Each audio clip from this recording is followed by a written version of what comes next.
오늘 사도행전 15장인데요. 이 누가는 오늘 본 장을 굉장하게 중요하게 다루는 것 같아요. 왜냐하면 이 사도행전 15장이 사도행전 28장까지 있는 거 다 아시죠? 그런데 장수가 아니라 절수로 따지면 이게 정확하게 중간쯤 이 위치를 하고 있습니다.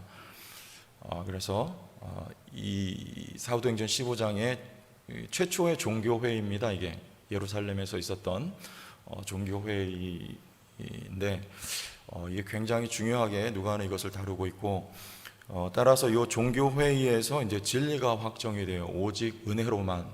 우리 기독교 진리죠. 오직 은혜로. 우리 종교개혁 기치 가운데 하나, 오직 은혜로. 그렇죠?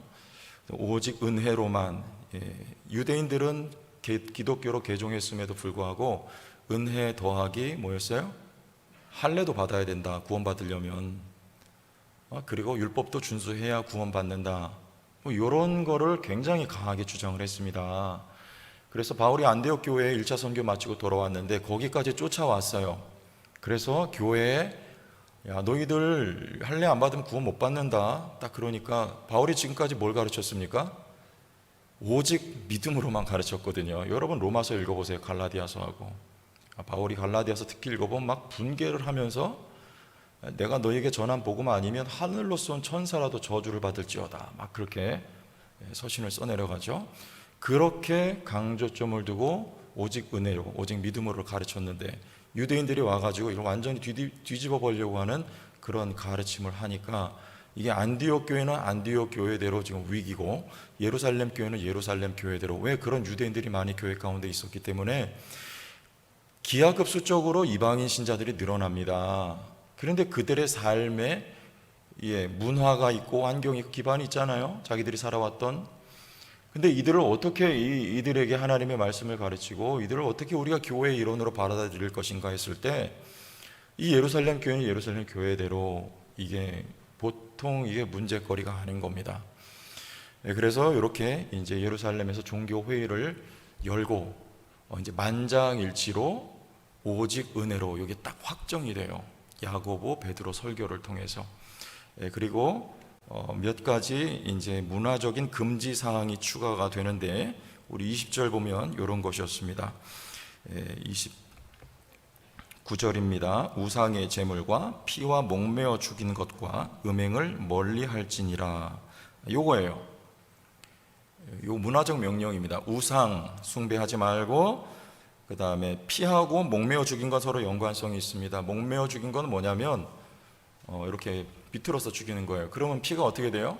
그대로 남아있겠죠. 피가 빠지는 게 아니라 피를 먹게 되니까 목매어 죽인 거 하지 말고, 그 다음에 음행을 멀리해라. 요것만 너희들이 성령과 요것만 하면 된다. 할례 그거 안 해도 된다. 할례의 그 본 정신이 뭔지를 알고 믿으면 되는 거야. 이렇게 말을 하는 거예요. 다른 그 외의 것들은 안 지켜도 된다. 이렇게 확정을 짓고서 이제 바울의 사역에 더 날개를 달게 되는 겁니다.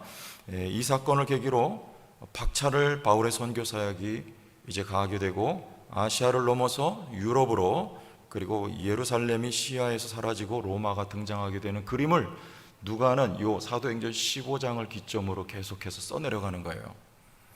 그리고 중요하게 다루고 있죠. 근데 저는 오늘 이 말씀을 가지고 이렇게 뜯어보고 저렇게 뜯어보고 이렇게 뜯어봐도 오늘날 우리하고는 무슨 상관이냐, 이게. 여기 중요한 거 아닙니까? 과거에는 그렇게 했고 이렇게 네 가지 문화 명령을 묶어서 그것만 지키라고 했는데 요즘에는 피도 먹잖아요. 우리가 선지국 먹습니까? 안 먹습니까? 그저께도 먹어. 신방 끝나고 맛있더라고요. 배고픈데 얼마나 많이 잘 먹었어요. 순대도 먹잖아요.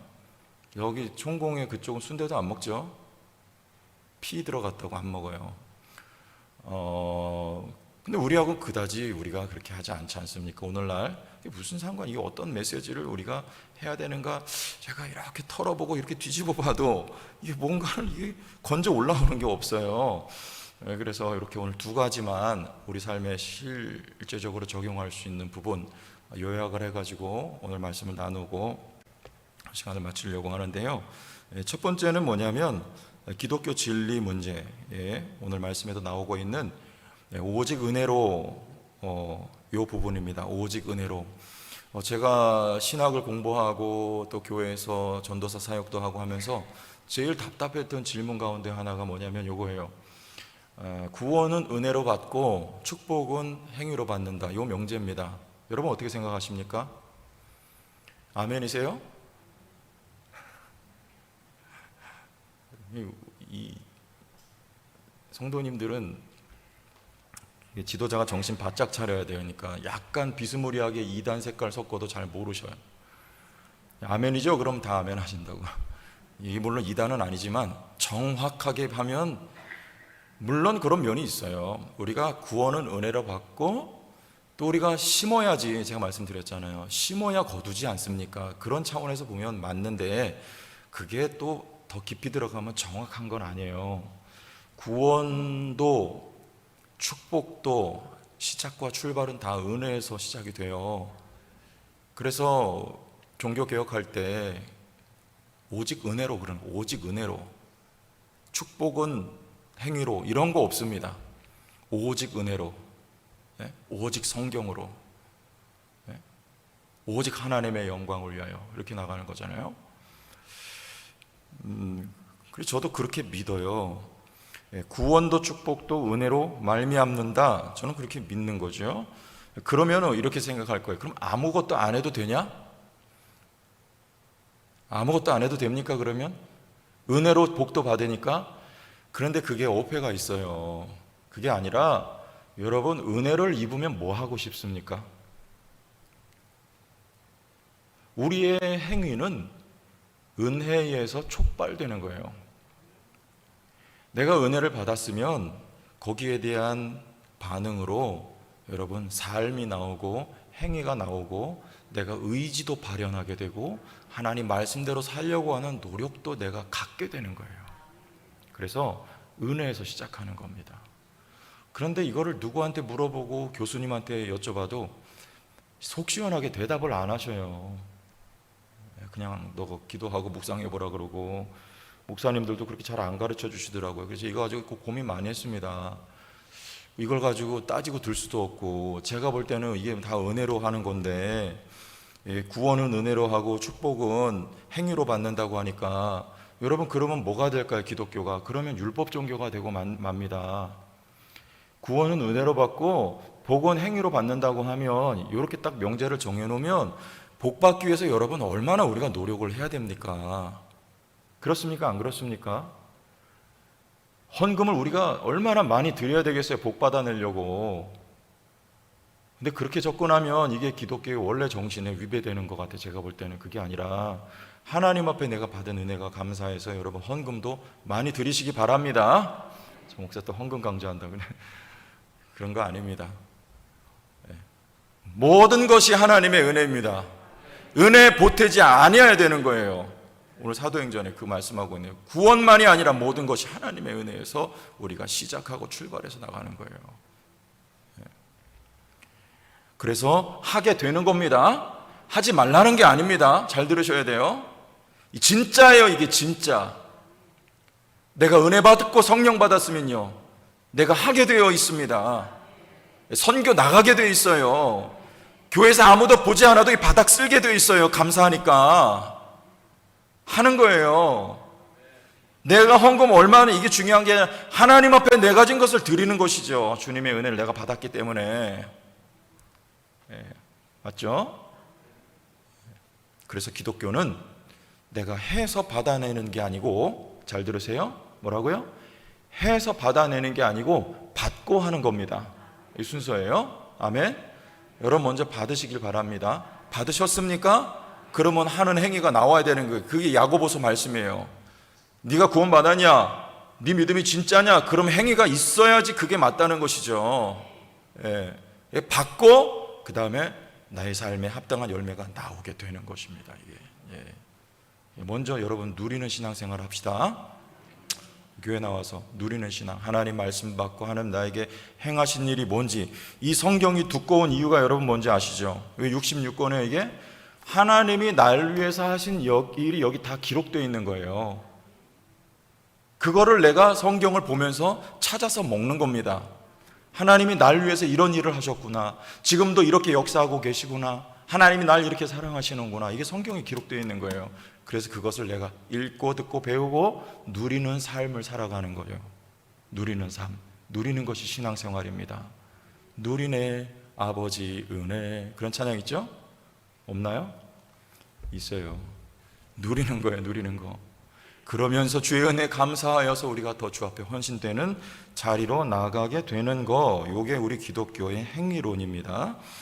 자, 그런데 이런 것도 있어요. 하나님께서 강권하시는 경우도 있습니다. 우리 믿음 있는 자들에게 왜 강권하실까요?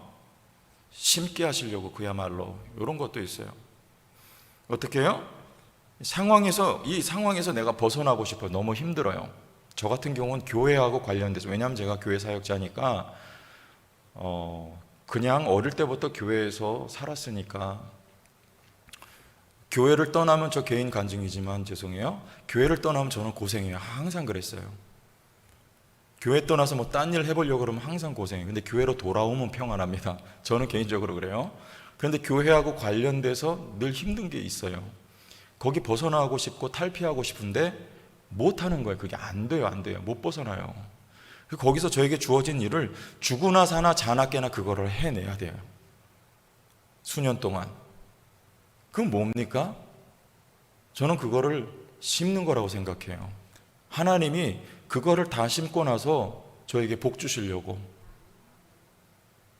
그래서 하나님이 강권하여서 역사하실 때가 있어요.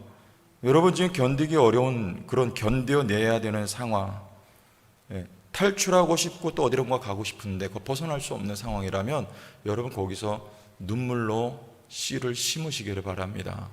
견뎌내고 인내하고 고난을 겪어내세요.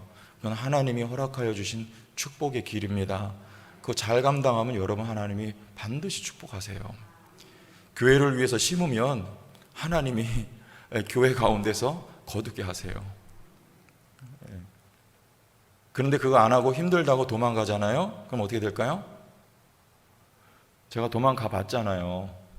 편지 하나 써놓고 제가 그 교회 탈출했었거든요. 세상에 그런 법은 없잖아요. 세상에 이런 일이 나와야 되는 얘기인데, 편지 써놓고 목사님 안녕히 계세요 그러고 나왔어요. 힘드니까 한 6년 7년 섬기다가 나중에 도저히 안 되겠어요. 이건 아닌 것 같아가지고 했는데, 하나님은 그게 아니셨어요. 근데 어디 가면 그게 똑같이 그 상황이 있어요. 놀랍더라고요. 그래서 거기서 마지막까지 저에게 그거를 하나님이 다 심어놓고 다 통과해야 오케이 하고 거기서 그 상황에서 벗어나더라고요. 여러분 그 자리에서 그거 다 겪어내세요. 하나님이 반드시 그 끝에 여러분 축복하실 줄 믿습니다. 이런 강권하시는 역사와 은혜도 있습니다. 그거 감당해내야 돼요. 자, 그래서 첫 번째 뭐예요? 우리 기독교는 오직 은혜입니다. 오직 은혜 기억하고 넘어갑시다. 두 번째는 뭐냐면 말씀드리고 싶은 거는 교제의 문제예요. 교제, 우리 성도 간의 교제인데, 자, 이게 예루살렘 교회에 있는 유대인 신자들과 이방인 신자들과 바울은 서로 연합되고 교제하기를 원했어요. 이게 자칫 잘못하면 이게 두 개가 완전히 쪼개지게 되는 상황이에요. 유대인 신자들은 할례 받아야 된다 이 주장하는 거예요. 근데 이방인 신자들은요, 할례 없이 믿음으로만 구원받는, 이게 이미 가르쳐진 복음의 내용이거든요. 이게 어떻게 하나가 되겠어요? 그래서 바울은 이렇게 하는 거예요. 다른 것 빼고 문화적 금지들에 대해서 바울이 수용을 해요. 요거를 네 가지 말씀드린 거를. 그래서 유대인들의 양심을 편안하게 해주고 또 이방인들과 사회적 교제를 이렇게 촉진시킬 수 있다고 바울이 그렇게 생각을 하고 내용들을 이렇게 수용을 합니다. 또 디모데가 여러분 이방인이잖아요. 근데 계속해서 할례를 받지 않게 할 수도 있는데 유대인들의 그런 상황을 살펴서 디모데를 할례를 줘요. 하게 해요. 왜 그렇습니까? 관계를 위해서 그렇게 하는 겁니다. 여러분 우리 성도들에게 있어서도 이게 굉장히 중요한 내용 같아요. 바울은 그래요. 율법에 매여 사는 사람들에게는 내가 뭐라고 합니까? 율법에 매여 사는 사람들처럼 내가 그렇게 될 준비가 되어 있다 그래요. 우리 고린도 말씀 보겠습니다. 고린도 전서 8장 말미에 보면 이게 우상에게 드려진 제물 얘기하면서 바울이 이런 말을 합니다. 11절인데 그러면 내 지식으로 그 믿음이 약한 자가 멸망하나니 그는 그리스도께서 위하여 죽으신 형제라. 어떤 지식이요? 여러분, 우상에게 드려진 제물을 먹어야 됩니까? 먹지 말아야 됩니까? 바울은 자유가 있어요. 먹을 수 있다고 말해요. 그런데 그것 때문에 내가 그 고기 먹는 걸 보고 형제가 실족하면, 그러므로 만일 음식이 내 형제를 실족하게 한다면 나는 영원히 고기를 먹지 아니하겠다. 그래서 형제를 실족하지 않게 하겠다 하는 거예요. 내 지식이 맞습니다. 여러분, 제사상 드려졌던 음식 먹을 수 있습니까? 없습니까? 안 드시는 분들도 계셔요. 그런데 그리스도인이 그건 먹어도 하등의 손상이 이상 없습니다. 먹어도 돼요. 왜 그거 다 누가 지은 겁니까? 하나님이 지으신 것은 여러분 다 선한 거예요. 믿음으로 받으면 돼요. 그런데 그걸 보고 만약에 어떤 사람이 실족하면 바울은 그거 먹지 않겠다는 것이죠. 옳은 지식보다 뭐가 더 중요한 거예요? 형제가 더 중요한 거예요. 형제가. 내가 주장하는 게 옳다고 나가다가 형제가 실족하면 여러분 그게 무슨 선이고 무슨 유익이 되겠습니까? 그러면서 9장에 가면 바울이 또 이렇게 말해요. 어찌 나와 바나바만 일하지 아니할 권리가 없겠느냐. 사역자는 교회에서 받는 사례를 받을 권리가 있다 그 말이에요. 바울은요. 누가 자기 비용으로 군복무를 하겠느냐. 여러분, 최 목사가 성도교회에 와가지고 내가 아르바이트 하면서 교회 섬기는 거 정상은 아니죠. 바울은 지금 근데 그렇게 한다는 거예요. 자비량하면서 지금 교회를 섬겼어요. 근데 왜요? 이익을 탐하는 자라고 하는 그런 오명을 쓰고 혹시 복음의 장애가 될까봐 바울은 그렇게 하는 거예요. 그 고린도 교회 성도들을 위해서 그렇게 하는 거예요. 실족하지 아니하도록. 12절 보면 그러나 우리가 이 권리를 쓰지 아니하고 범사에 참는 것은 그리스도의 복음에 아무 장애가 없게 하려 함이로다 하는 거예요. 성도를 위해서. 그래서 바울은 이렇게 말합니다. 내가 모든 사람에게서 자유로우나 스스로 모든 사람에게 종이 된 것은 더 많은 사람을 얻고자 함이라. 유대인들에게 내가 유대인과 같이 된 것은 유대인들을 얻고자 하며, 사람 얻는 거예요. 사람. 내 사람이 아니라 그리스도의 사람 얻는 게 목적입니다.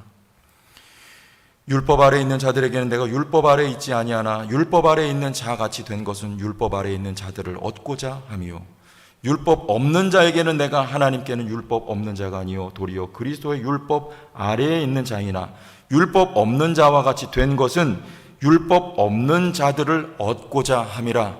약한 자들에게 내가 약한 자와 같이 된 것은 약한 자들을 얻고자 함이요, 내가 여러 사람에게 여러 모습이 된 것은 아무쪼록 몇 사람이라도 구원하고자 합니다. 여러분, 우리에게도 이런 태도가 있어야 될 줄로 믿습니다. 여러분, 지식이 옳아요. 그런데 정말 하나님 보실 때 옳은 게 뭘까를 우리는 고민해야 됩니다. 내 옳은 지식 주장하다가 형제를 실족해 하면 그건 옳은 게 아니에요. 그거보다 더 중요한 것은 성도와의 관계입니다. 사람을 얻는 거예요. 저하고 가까운 분 중에도 주일날 돈 안 쓰는 거, 이거 철칙이에요. 그럼 제가 어떻게 할까요? 그 집에 갈 때는 주일날 절대 아무것도 안 사갑니다. 돈 안 써요. 왜냐하면 그분을 위해서 그래요. 제가 목사인데 그렇게 하는 걸 보고 그분이 실족할까 봐, 그리고 혹 그것 때문에 논쟁하다가 여러분 상처받을까 봐. 우리는 주일날 많이 교통비도 쓰고 여러분 하잖아요. 신방할 때 물건도 사고, 예? 물론 미리 다 준비하면 좋지만 또 우리 식사도 또 이렇게 교제 차원에서 식사도 할 때도 있고, 과거에는 그런 거 철두철미했지만 요즘엔 많이 개방되어 있는 거 사실 우리가 다 알고 있습니다. 그렇지만 그런 경우에는 그걸 안 한단 말이에요. 왜냐하면 그 영혼을 위해서 그렇게 하는 거예요. 그분이 그러하다면 내가 그 수준에 맞춰줘야 되는 거예요. 그래서 한 사람이라도 내가 잃어버리지 않고 얻도록. 그래서 루터는 이런 말을 했어요. 믿음에 관해서는 불굴의 존재가 되어야 되고, 뭐에 관해서는요? 앞에 말씀드렸던 진리에 관해서는 불굴의 존재가 되어야 됩니다. 양보하면 안 되는 거예요. 그러나 마음을 울리는 사랑에 관해서는 부드럽고 갈대나 흔들리는 잎새보다 더 유연하며 모든 것에 양보할 준비가 되어 있어야 한다. 또 존 뉴튼이라는 사람도 이런 말을 했어요. 비슷한 말을. 바울은 비본질적인 것들에 대해서는 갈대였으며 본질적인 것들에 대해서는 철기둥이었다. 여러분, 우리들도 이와 같이 돼야 돼요. 진리에 관해서는 철기둥같이 여러분 물러서면 안 됩니다. 그건 싸워야 돼요. 승리를 거머쥐어야 돼요. 바울과 같이 여러분 해야 됩니다. 그러나 진리가 아닌 것에 대해서는 100번 양보할 수 있는 거, 이게 성숙한 그리스도이네요. 유연성이 있어야 돼. 유연성이, 사람을 대할 때는요. 그래서 그 사람을 그리스도의 사람으로 얻도록 하는, 여러분들 그런 좋은 관계를 가질 수 있는 우리 성도들 다 될 수 있기를 주의 이름으로 축원합니다. 이게 아름다운 교회, 건강한 교회가 되는 방법이에요.